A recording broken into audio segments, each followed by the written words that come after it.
வரை நிழல் என உடன் நான் வருவேனே.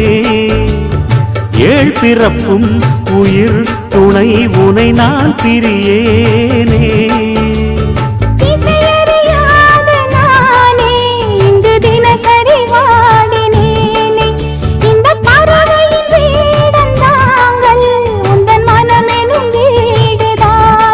நீண்ட காலம் நேர்ந்த சோகம் நீங்கி போக நானும் தீண்ட யோகம் விளங்கிடும். பூமிக்கொரு வாரம் என்று எண்ணி இருந்தேன், பூமுடிக்க யாரும் இன்றி கண்ணி இருந்தேன். சொந்தமின்றி பந்தமின்றி நானும் இருந்தேன், தொட்டு ஒன்று தொட்டு வைத்து பூவை அடைந்தேன். நன்றி சொல்லவே உனக்கு என் மன்னவா வார்த்தை இல்லையே.